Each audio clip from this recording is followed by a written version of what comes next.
Meet my friend, John Gottman.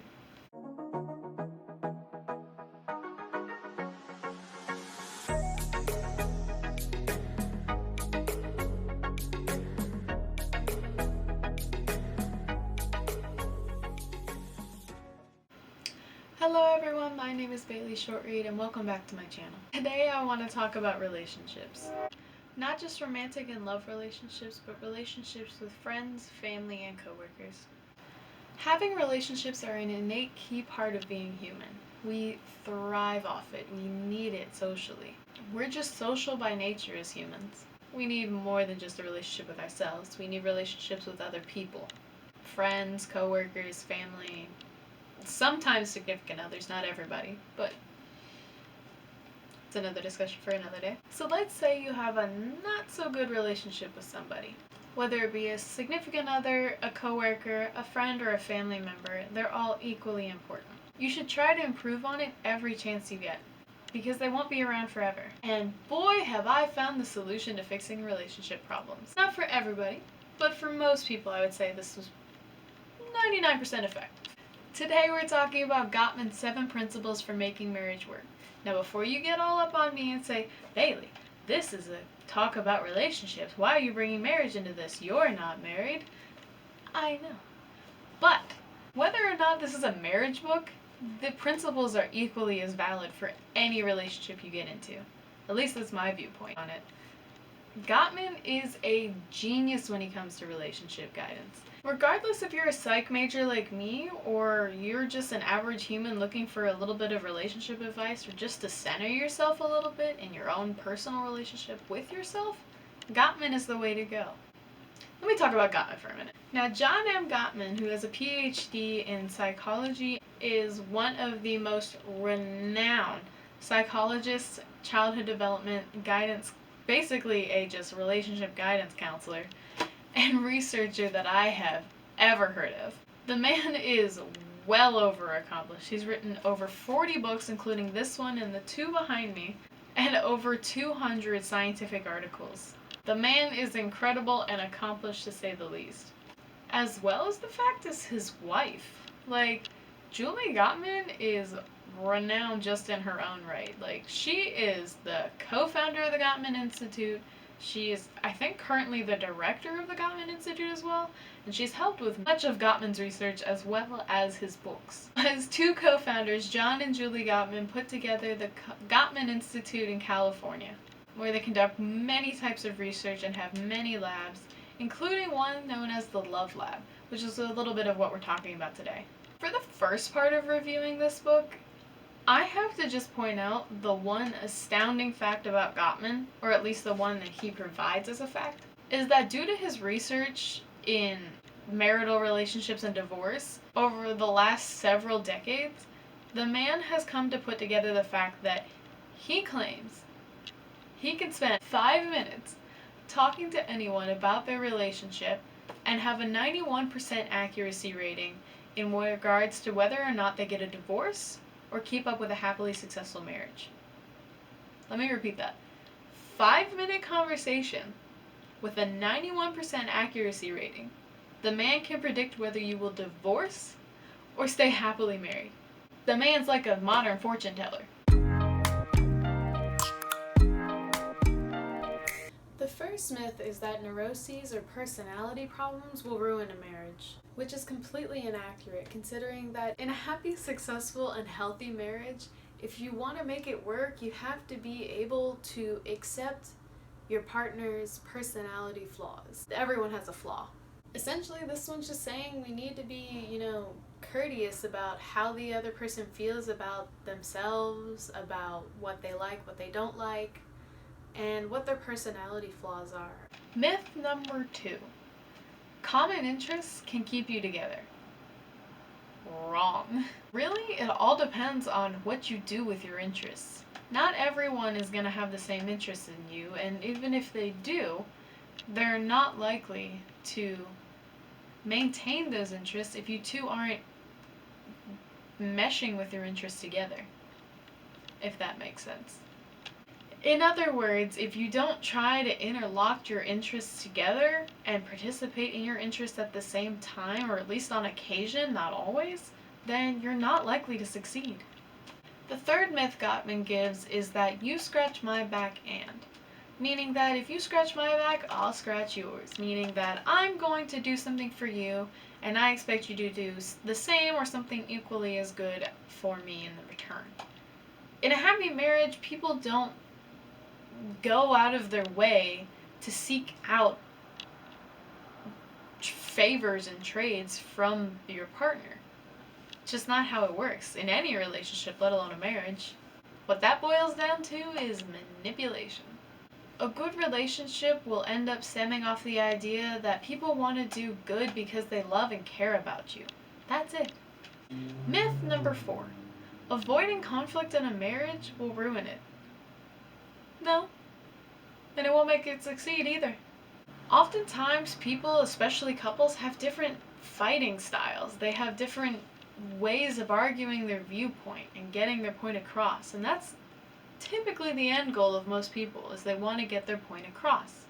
What usually stems from an argument is that people don't want to hear the other's viewpoint, or they're not coming off very accurately. Making them stop listening. Causing them to stop listening.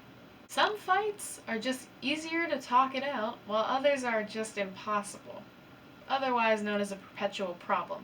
But again, we'll get to that later. You have to know what style of fighting or arguing works for you. You're not going to be able to avoid it. Every good relationship has conflict. It's how you handle that conflict that really determines how good your relationship is. Myth number 5. The all root cause of divorce is an affair. No. In most cases, it's the other way around. 99, I would say, % of the time, if you're going to have a divorce, you're going to have a cheating partner. That's a lie. Let me rephrase that. The way a divorce typically happens, and cheating around that, is because cheating happens it happens the other way around. Usually it's because loneliness sets in because you've been mindless or neglecting your partner. Therefore, they seek the comfort and companionship of another person, and you officially ended in a divorce. Amicably or not. That's up to you. Majority of the time, and most therapists could probably agree with this, affairs are not typically rooted in the idea of sex or money or getting something from that other person. It's usually the fact that loneliness and companionship is lacking in the marriage or relationship, and they go out to seek it from someone else. It's just being mindless or hurtful. Whatever they can't get in the relationship, they will go out to find it somewhere else. It's a proven point. I think myths 6 and 7 are probably my favorite, only for the fact that they're so misogynistic or just old-fashioned terms, and they're still relevant, but they're still myths. I just think they're funny. So myth number 6. Men are not biologically built for marriage. I know plenty of guys that want a better, more stable relationship than some women. Some men that I know of want marriage more than some women do. That's all I have to say on that. The 7th and final myth is that men are from Mars and women are from Venus. How many times have you heard that in your life? Comment below. I can't tell you how many times I've heard this stupid phrase. I've been hearing it since my childhood. I've been hearing it through majority of my childhood, mostly is where I heard it. I heard it from sex education teachers, I heard it from health teachers and guidance counselors, and just, we need to stop using this as an excuse for people's actions and teaching our kids that this is the standard, because it's not. It's just teaching us to be unempathetic. It's just not great. It's just the dumbest theory that men and women can't get along because they're from 2 different planets. Bullshit. I mean, it's just all bullshit. I don't really know what to say to it other than it's just crap. Yeah, that's about it. After you finish going through and reading the myths, you finally get to move on to chapter 3 and the first principle of Gottman's that's talking about how to make a marriage work. And this is where we get to talk about one of my favorite theoretical concepts that just I've ever heard. It's the idea that you need to enhance your love maps. Now, a love map is just a simple mental mapping of knowing your partner, whether it be anybody, your friend, your coworker, your family member, your relationship partner, whoever it be. It could be your neighbor. It's more than just knowing the likes and dislikes of your relationship partner. It's knowing that they like their coffee with breve and ice at Starbucks at 7 in the morning as opposed to 8. It's knowing that their favorite book is one they've read 600 times but refuse to buy it in any other fashion as a new copy because it's torn in the pages and they love it so dearly. Like, it's knowing the little things about who they are and why they do things. It's knowing more than just their likes and dislikes. It's knowing their family members and knowing their friends and how they all interact, and just basically, if you could put a mental version of that person into a bunch of little words and icons and just like into their own universe of who that person is, and basically understanding their soul. If you can understand that person and what their dreams and aspirations are on top of their likes and dislikes and how they interact with the world, then you have a great version of a mental love map. The second principle is to nurture your fondness and admiration system. Basically what it means is you have to show you give a shit about them. That's about it. It's as simple as that. You have to show every chance you get that you care about your relationship partner. Regardless if it's in a marriage or whatever, it's understanding that you need to show to your partner that you love, care about them, on top of the fact you love and care about their dreams, aspirations, and goals. It's really that simple. And it's in the little things, guys. It's all in how you bid to them. Get them a coffee. Let them rant about how hard their class is, or how much they missed their mom and dog. Like, anything. Anything is a sense of nurturing your admiration and fondness for them. It's so simple and yet so hard for people to do, and I don't understand why. The third principle is turning towards your partner rather than away. And essentially, this plays off the idea of bidding. Now, bidding is just simply putting out there a form of communication, whether it be getting them a coffee, sending them a good morning text, saying hello, giving them a hug or a handshake, or whatever it be. Everything is a bid. Asking a question is a bid. And how you react to bidding is you turn towards them. You accept their bid. Whether it be you're in a fight or angry at them for some reason, you should turn towards your partner. Yes, physically you can turn towards them, but more metaphorically, in the sense that, like, if I say hello, you say hello too. But if you're in an argument, I can understand why that's hard. But the best thing for your relationship is to keep turning towards your partner. If you start to turn away or against your partner, you're likely to fail your relationship. That goes for everybody. It's not just, you. It's everyone. And if you fail to turn towards your partner the first time, that's okay. Gottman goes into continuing the idea of how you can attempt again to bid. It's a rebid is what it's called. Is if you bid the first time and it's not receptive, either they turn away or against from your bid, then you rebid. And if they accept it, then it's called a repair attempt. Usually it happens in arguments and it's so subtle you wouldn't know the difference if you hadn't heard the term before. But knowing the terms now, it's really helpful in seeing how conversations work. So if we're in an argument if my boyfriend and I were in an argument and, I try to say I'm sorry and he says no, or like turns away from me, or just doesn't talk to me, and then I give it a few minutes and try again and I say I'm sorry and he says it's okay, I forgive you, we just had a bad argument, then that's a successful repair attempt. And it shows that we have good communication. We may have been wrong in the first, but that's just how it works. And that's an example, not an actual situation that happened, so don't worry about it. Principle 4 seems to be one of the more universal ones.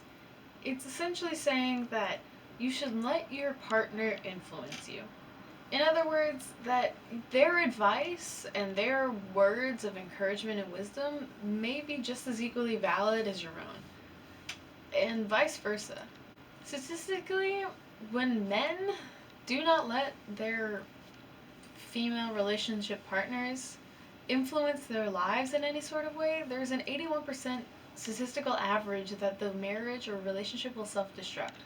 The easiest way to express the influence of their partner is to have an argument go a little south. The easiest way to show influence within a relationship between partners is to show conflict and conflict resolution. What conflict shows and how resolution comes about is how the influence of your partner expresses itself within the conflict. Meaning that when two people get into an argument, and they can find a way to resolve it based on what the other's needs are and how they want to come together to solve the issue, it's a show of influence upon one another and in their relationship. All influence truly is showing that you understand and accept the other's personality and their flaws. And for that, it just makes conflict resolution that much easier. Now, principles 5 and 6 go together a tad. Principle 5 is all about solving your solvable problems, and Principle 6 is about overcoming the gridlock within solvable problems or within problem resolution. Now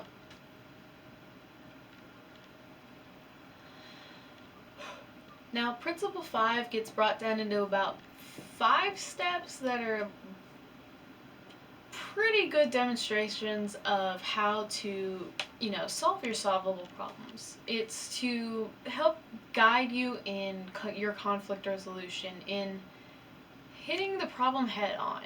The main concept behind Gottman's idea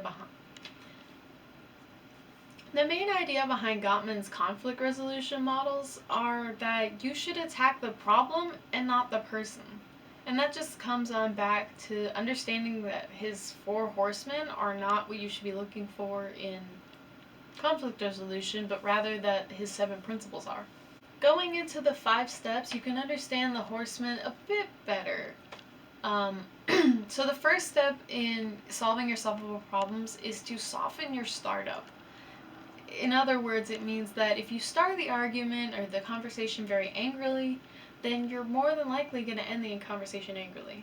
Whereas if you started on a happier and lighter note, you're going to end it on a happy and lighter note 99% of the time. And the best way to do that is to devoid the entire conversation of criticism and contempt. You don't want to hold anything against your partner. Step 2 is learning how to make and use repair attempts. You should really learn how to use the bid system. It's the easiest way to communicate, and it's how we communicate as humans. Step 3 is knowing how to soothe yourself and each other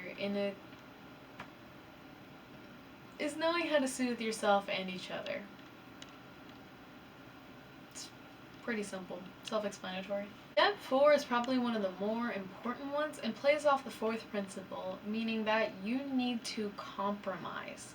Not everything is going to go your way, and it's not going to go the way of your partner.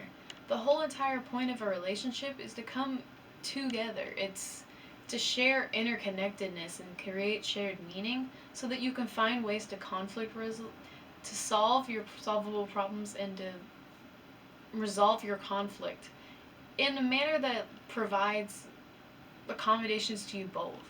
Meaning that you need to compromise. Not everything's going to go one way or the other. It needs to be a mixture of your ideas striving towards both of your dreams and goals, thus making the problem null and void. And the fifth and final step is to be tolerant of each other's flaws. I know I've said this probably like 6 times now in this video, but it's the most simple answer, is to be tolerant of one another, of your personalities and your flaws and just everything that makes you you. And part of that comes with being in charge of your love map. Going back to Principle 6, Principle 6 is all about overcoming gridlock, meaning that when you get into a sense of gridlock, you're closing yourself off to your partner. You're not making any progress in the relationship anymore, it's just cut off. And you're slowly becoming null and void to the situation and the relationship in itself, eventually causing loneliness. And nobody wants that. So overcome your gridlock. Oftentimes, gridlock will make you feel rejected from your partner, or that you're rejecting them, and it's just not healthy. The best way to beat gridlock is to keep talking, keep pushing past those solvable problems. It's not everything's going to be a perpetual problem, meaning that it keeps going and it's just unsolvable. Majority of problems are solvable. You just need to focus on the problem rather than the person it is involved with. It's just pushing through past that barrier. You have to get past the hardships first in order for you to experience the bliss and happiness of a happy relationship. Overcoming gridlock comes down to basically 5 key ideas. You need to be an advocate for your partner's dreams as well as your own. As well as when you're finished with an argument, to end it.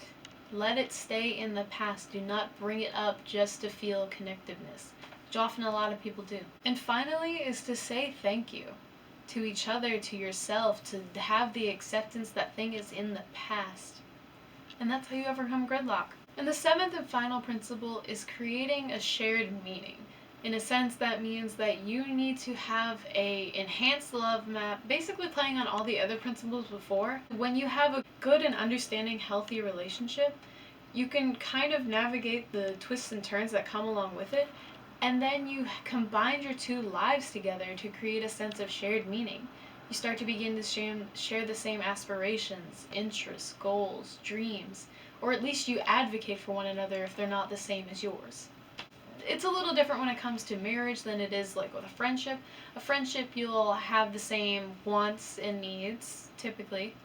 Whereas a marriage, you'll have that, but you'll also want to share in family traditions or holidays, or sometimes you'll have that in other relationships too, but it's more personal and intimate when it comes to marital relations.